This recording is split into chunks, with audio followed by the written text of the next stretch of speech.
ನಮಸ್ಕಾರ. ಇರವಾಸ್ತು ವೀಕ್ಷಕರಿಗೆ ಸ್ವಾಗತ. ಈ ದಿನದ ವಾಸ್ತು ಸಂಚಿಕೆಯಲ್ಲಿ ಬಾತ್ರೂಮ್ನಲ್ಲಿ ಸ್ನಾನ ಮಾಡಿದ ನೀರು ಯಾವ ದಿಕ್ಕಿಗೆ ಹರಿದು ಹೋಗಬೇಕು, ಯಾವ ಭಾಗದಿಂದ ಪೈಪ್ಲೈನಲ್ಲಿ ಆಚೆ ಹೋಗಬೇಕು ಅನ್ನೋದರ ವಾಸ್ತು ವಿಚಾರ ನಿಮಗೆ ವಿವರಿಸ್ಲಿಕ್ಕೆ ಬಯಸ್ತೇನೆ. ನೋಡಿ, ಯಾವುದೇ ಒಂದು ಮನೆಗೆ, ಅದು ಯಾವುದೇ ರಸ್ತೆಗೆ ಇರ್ಬೋದು, ಅದು ಯಾವುದೇ ಥರದ ಬಾತ್ರೂಮ್ ಇರ್ಬೋದು, ಬಾತ್ರೂಮ್ ಫ್ಲೋರಿಂಗಲ್ಲಿ ನೀರಿನ ವಾಟ ಅನ್ನೋದು ತುಂಬ ಇಂಪಾರ್ಟೆಂಟು. ಯಾಕೆ ಹೇಳ್ತೀನಿ ಈ ವಿಚಾರ ಅಂತಂದರೆ, ಸುಮಾರು ಜಾಗಗಳಲ್ಲಿ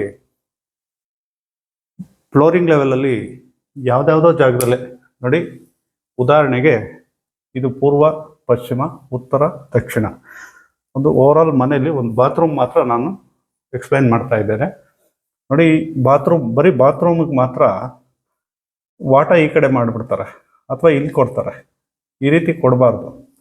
ಪಶ್ಚಿಮ ನೈಋತ್ಯ, ದಕ್ಷಿಣದಲ್ಲಿ ಇಲ್ಲೆಲ್ಲ ಪೈಪ್ಲೈನ್ದು ನಾನಿ ಡ್ರಾಪ್ ಮಾಡಿ ಫ್ಲೋರಿಂಗ್ ಲೆವೆಲೆಲ್ಲ ನೀರಿನ ವಾಟ ಎಲ್ಲ ನೈಋತ್ಯಕ್ಕೆ, ದಕ್ಷಿಣಕ್ಕೆ, ಪಶ್ಚಿಮಕ್ಕೆ ಬರೋ ರೀತಿಯಲ್ಲಿ ಮಾಡ್ತಾರೆ.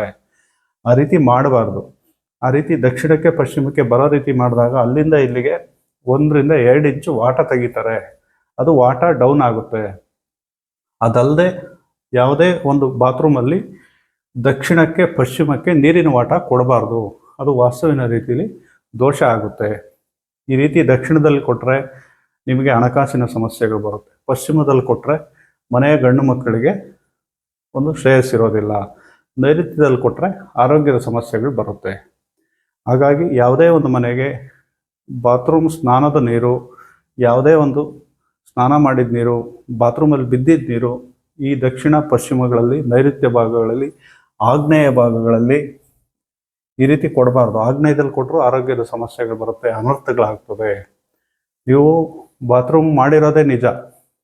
ಮಾಡಬೇಕಾದ್ರೆ ನೀವು ಒಳ್ಳೆ ಪ್ಲಮ್ಮರ್ಗೆ, ಒಂದು ಒಳ್ಳೆ ಗಾರೆ ಮೇಸ್ತ್ರಿಗೆ ಎಕ್ಸ್ಪ್ಲೈನ್ ಮಾಡಿ ಅಥವಾ ಅವ್ರಿಗೆ ತಿಳುವಳಿಕೆ ಹೇಳಿ, ನೋಡೋಣ ನಮ್ಮದು ಬಾತ್ರೂಮ್ ಮಾಡ್ತಾ ಇದ್ದೀರಾ, ನಮಗೆ ವಾಸ್ತು ಪ್ರಕಾರ ಇಂಥ ಜಾಗದಲ್ಲೇ ನಮಗೆ ನೀರಿನ ವಾಟ ಬೇಕು. ಯಾವುದೇ ಕಾರಣಕ್ಕೂ ತಪ್ಪು ಜಾಗಗಳಲ್ಲಿ, ವಾಸ್ತುಗೆ ವಿರುದ್ಧ ಜಾಗಗಳಲ್ಲಿ ಪೈಪ್ಲೈನ್ನ ವಾಟನ ಮಾಡಬೇಡಿ. ನಮಗೆ ಸ್ನಾನ ಮಾಡಿದ ನೀರು ನಮಗೆ ಇಂಥದೇ ಜಾಗದಲ್ಲಿ ನೀರಿನ ವಾಟ ಕೊಡಿ ಅಂಥೇಳಿ ನೀವು ಮಾಡೋಕ್ಕೆ ಮುಂಚೆನೇ ಅವ್ರಿಗೆ ಹೇಳಿ, ಮಾಡ್ತಾರೆ. ಅಥವಾ ಯಾವ ರೀತಿ ಮಾಡಬೇಕು ಅಂತ ನೀವು ಎಕ್ಸ್ಪ್ಲೈನ್ ಮಾಡಿ ತೋರಿಸಿ, ತೊಂದರೆ ಇಲ್ಲ. ವಾಸ್ತುವಿನ ವಿಚಾರದಲ್ಲಿ ಯಾವುದೇ ಒಂದು ಕಾರಣಕ್ಕೂ, ಯಾವುದೇ ಒಂದು ಜಾಗದಲ್ಲಾಗಲಿ ಮಾಡಬೇಕಾದ್ರೆ ಕೆಲವೊಂದು ಗುಣಗಳನ್ನು ನೀವು ಆ ಜಾಗಗಳಲ್ಲಿ ಅಳವಡಿಸಿದ್ದೇ ಆದರೆ ಆ ಜಾಗದಲ್ಲಿ ನಿಮಗೆ ಎಕ್ಸ್ಪೆನ್ಸಸ್ ಕಡಿಮೆ ಬರುತ್ತೆ.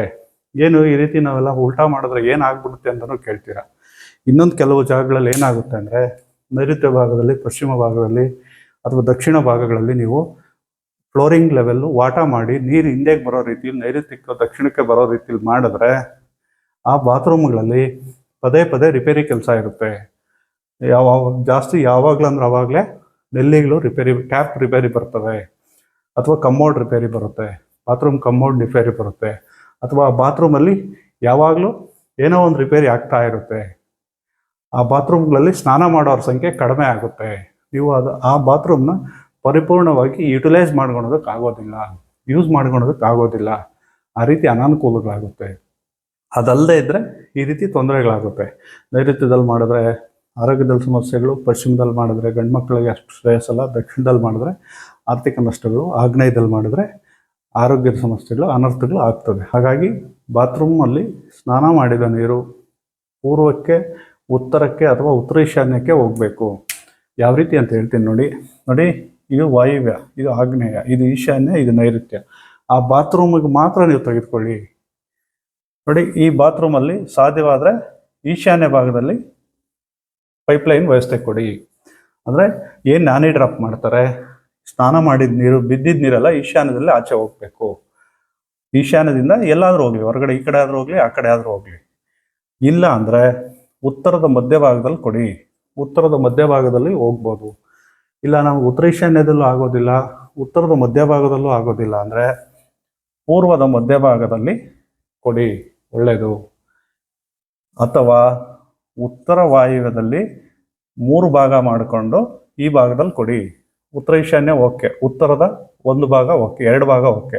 ಉತ್ತರ ವಾಯುವ್ಯ ಬೇಡ, ಪಶ್ಚಿಮ ವಾಯುವ್ಯ ಬೇಡ, ಪಶ್ಚಿಮದಲ್ಲಿ ಬೇಡ, ಪಶ್ಚಿಮ ನೈಋತ್ಯ ಬೇಡ, ದಕ್ಷಿಣ ನೈಋತ್ಯ ಬೇಡ, ದಕ್ಷಿಣ ಬೇಡ, ದಕ್ಷಿಣ ಆಗ್ನೇಯ ಬೇಡ, ಪೂರ್ವ ಆಗ್ನೇಯ ಬೇಡ, ಪೂರ್ವದ ಮಧ್ಯಭಾಗ ಓಕೆ, ಪೂರ್ವ ಈಶಾನ್ಯ ಓಕೆ. ಈ ರೀತಿ ನೀವು ಉಚ್ಚ ಸ್ಥಾನಗಳಲ್ಲೇ ವಾಟ ಕೊಟ್ಟು ಸ್ನಾನ ಮಾಡಿದ ನೀರು ಉಚ್ಚ ಸ್ಥಾನಗಳಿಂದ ಆಚೆ ಹೋಗೋ ರೀತಿ ಮಾಡ್ಕೊಳ್ಳಿ. ಅದು ನಿಮಗೆ ವಾಸ್ತುವಿನ ರೀತಿಯಲ್ಲಿ ಒಳ್ಳೆ ಶ್ರೇಯಸ್ ಕೊಡುತ್ತೆ, ಆರ್ಥಿಕವಾಗಿ ಅನುಕೂಲ ಆಗುತ್ತೆ.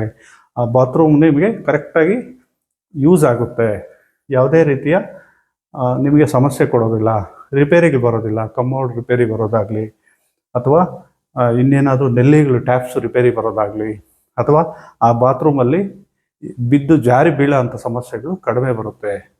ಯಾವುದೇ ಕಾರಣಕ್ಕೂ ಆ ಜಾಗದಲ್ಲಿ ಯಾವುದೇ ರೀತಿಯ ಅನಾಹುತಗಳು ಸಮಸ್ಯೆಗಳು ಆಗೋದಿಲ್ಲ. ಆದ್ದರಿಂದ ನೀವು ಈ ರೀತಿಯ ಅನುಕೂಲಗಳನ್ನು ದಯಮಾಡಿ ಮಾಡಿಕೊಳ್ಳಿ. ಹೊಸದು ನೀವು ಬಾತ್ರೂಮ್ ಕಟ್ಟಬೇಕಾದ್ರೆ ಈ ಥರ ಅನುಸರಣೆ ಮಾಡಿಕೊಂಡ್ರೆ ನಿಮಗೆ ಅದು ಒಳ್ಳೆಯ ರೀತಿಯ ಅಭಿವೃದ್ಧಿ ಕೊಡುತ್ತೆ. ಇಲ್ಲ ನಾವು ಮಾಡಿಬಿಟ್ಟಿದ್ದೀವಿ, ನಾವು ಮಾಡೋದಕ್ಕೆ ಆಗಲ್ಲ ಅಂತಂದರೆ ಅದರಿಂದ ಭಯಪಡೋ ಅವಶ್ಯಕತೆ ಇಲ್ಲ. ಕೆಲವೊಂದು ಮೈನಸ್ ಇವು, ಅದನ್ನು ನೀವು ಫಾಲೋ ಆಗಬೇಕಷ್ಟೆ. ನೀವು ಬಾತ್ರೂಮ್ ಫ್ಲೋರಿಂಗ್ ತೆಗೆಸ್ಬಿಟ್ಟು ಉತ್ತರ ಈಶಾನ್ಯ ಪೂರ್ವಕ್ಕೆ ಮಾಡ್ಕೊಳ್ಳಿ. ಡೌನ್ ಇದ್ದರೆ, ಎತ್ತರ ಇದ್ದರೆ ಸರಿ ಮಾಡಿಸ್ಕೊಳ್ಳಿ.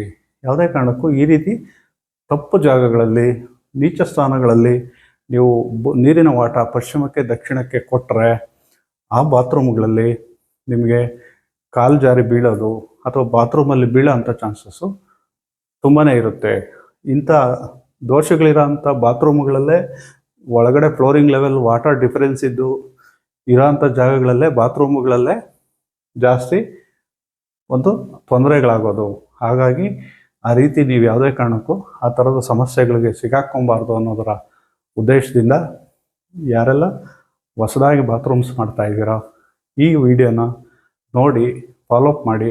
ಯಾರು ಹೊಸದಾಗಿ ಮನೆಗೆ ಕಟ್ತಾ ಇರ್ತಾರೋ ಅವ್ರಿಗೆ ಬಾತ್ರೂಮ್ಗಳು ಈ ರೀತಿಯಲ್ಲಿ ಸ್ನಾನದ ಮನೆ ನೀರಿನ ವಾಟ ಮಾಡ್ಕೊಳ್ಳಿ ಅಂತ ಹೇಳಿ ಅವ್ರಿಗೂ ಅನುಕೂಲ ಆಗುತ್ತೆ. ಅಥವಾ ನಿಮಗೆ ಆಗಲಿಲ್ಲ ಅಂದರೆ ನಮ್ಮ ಈ ವಿಡಿಯೋದಲ್ಲಿ ಕೆಳಗಡೆ ಡಿಸ್ಪ್ಲೇ ಆಗ್ತಾ ಇರೋ ನಂಬರ್ಗೆ ನೀವು ಕಾಂಟ್ಯಾಕ್ಟ್ ಮಾಡಿದ್ರೆ ನಾವು ಆ ಮನೆಗೆ ಬಂದು ಆ ಜಾಗದಲ್ಲಿ ಯಾವ ರೀತಿ ವಾಟ ಇರಬೇಕು, ಯಾವ ರೀತಿ ಇರಬಾರ್ದು ಅನ್ನೋದ್ರ ಬಗ್ಗೆ ಸಂಪೂರ್ಣವಾದ ಮಾಹಿತಿನೂ ಕೊಡ್ತೇವೆ ಅಂತ ಹೇಳ್ತಾ, ಯಾರೆಲ್ಲ ನಮ್ಮ ಯುವವಾಸ್ತು ಚಾನಲ್ನ ಫಸ್ಟ್ ಟೈಮ್ ನೋಡ್ತಾ ಇದ್ದೀರಾ ಶೇರ್ ಮಾಡಿ, ಸಬ್ಸ್ಕ್ರೈಬ್ ಮಾಡಿ, ಮತ್ತು ಬೆಲ್ ಬಟನ್ ಒತ್ತಿ. ಇದರಿಂದ ಬೇರೆಯವ್ರಿಗೂ ಅನುಕೂಲ ಆಗುತ್ತೆ. ಮತ್ತು ನೀವು ಬೇರೆಯವ್ರಿಗೂ, ನಿಮ್ಮ ಸ್ನೇಹಿತರಿಗೂ, ಬಂಧು ಬಳಗಕ್ಕೂ ಈ ಥರದ ವಿಡಿಯೋಗಳನ್ನ ಶೇರ್ ಮಾಡಿ ಮತ್ತು ತಿಳಿಸಿ. ಅದರಿಂದ ಅವ್ರಿಗೆ ಅನುಕೂಲ ಆಗುತ್ತೆ. ಯಾಕಂದರೆ ಒಂದು ಬಾತ್ರೂಮ್ ಫ್ಲೋರಿಂಗ್ ಮಾಡಿದ್ಮೇಲೆ ಕೀಳೋದು ಮಾಡೋದು ಅಷ್ಟು ಈಸಿ ಕೆಲಸ ಅಲ್ಲ. ಮಾಡೋಕ್ಕೆ ಮುಂಚೆನೇ ಈ ರೀತಿ ಮಾಡ್ಕೊಳ್ಳಿ, ಈ ಥರ ಇದೆ ಅಂತ ನೀವು ಹೇಳಿ. ನೀವೇ ಅದನ್ನು ಸಿಂಪಲ್ ನಾಲೆಡ್ಜ್ ಇದೆಲ್ಲ ಪ್ಲಮ್ಮರು ಮತ್ತು ಮೇಸ್ತ್ರಿಗೆ ನೀವು ಕ್ಲಿಯರಾಗಿ ಅರ್ಥ ಆಗೋ ರೀತಿ ಹೇಳಬೇಕು. ಕೆಲವ್ರಿಗೆ ಗೊತ್ತಿರುತ್ತೆ, ಕೆಲವ್ರಿಗೆ ಗೊತ್ತಿರೋದಿಲ್ಲ. ಅವರು ಅವ್ರದ್ದೇ ಆದ ಒಂದು ಟೆಕ್ನಿಕಲ್ಲಿ ಆಗ್ಬೋದು, ಅಥವಾ ಅವರ ಅನುಕೂಲಕ್ಕೆ ನಿಮ್ಮ ಮನೆಗಳಲ್ಲಿ ಅವ್ರಿಗೆ ಬೇಕಾದಂಗೆ ವಾಟಗಳು ಮಾಡಿ ಹೋಗ್ತಾರೆ. ಯಾಕೆ ಹೇಳ್ತೀನಿ ಅಂತಂದರೆ ಅವ್ರಿಗೇನೋ ಅನುಕೂಲ ಆಗುತ್ತೆ, ಯಾವುದೋ ಒಂದು ಕಡೆಯಿಂದ ಹೋಲ್ ಮಾಡಿಬಿಡ್ಬೋದು, ಅಥವಾ ಎಲ್ಲಿಂದನೋ ಅನುಕೂಲ ಆಗುತ್ತೆ, ಯಾವುದೋ ಪೈಪ್ಲೈನ್ ಬಂದಿರುತ್ತೆ, ಅಲ್ಲಿಗೆ ಇಷ್ಟುದ ಜಾಯಿಂಟ್ ಹಾಕ್ಬಿಟ್ಟು ಕನೆಕ್ಷನ್ ಹಾಕ್ಬಿಡೋಣ ಅಂತಲೂ ಮಾಡ್ತಾರೆ ಕೆಲವು ಜಾಗಗಳಲ್ಲಿ. ಆ ರೀತಿ ಮಾಡದೆ ನಾನು ಹೇಳಿರೋ ರೀತಿಯಲ್ಲಿ ಬಾತ್ರೂಮ್ ಸ್ನಾನದ ಮನೆಗಳಲ್ಲಿ ನೀರಿನ ವಾಟ, ನೀರು ಯಾವ ಜಾಗದಲ್ಲಿ ಹೋಗಬೇಕು ಅನ್ನೋದರ ವಾಸ್ತು ವಿಚಾರ ನಿಮಗೆ ಪರಿಪೂರ್ಣವಾಗಿ ವಿವರಿಸಿದ್ದೇನೆ. ಈ ದಿನದ ವಾಸ್ತು ವಿಡಿಯೋ ನಿಮಗೆ ಇಷ್ಟ ಆಗಿದೆ ಅಂತ ಭಾವಿಸ್ತಾ, ಇದೇ ರೀತಿ ಮುಂದಿನ ದಿನಗಳಲ್ಲಿ ಒಳ್ಳೊಳ್ಳೆಯ ವಾಸ್ತು ಟಿಪ್ಸ್ನ ನಿಮ್ಮ ಮುಂದೆ ತರ್ತೇನೆ ಅಂತ ಹೇಳ್ತಾ ಈ ದಿನದ ವಾಸ್ತು ಸಂಚಿಕೆಯನ್ನು ಇಲ್ಲಿಗೆ ಮುಗಿಸ್ತಾ ಇದ್ದೇನೆ. ನಮಸ್ಕಾರ.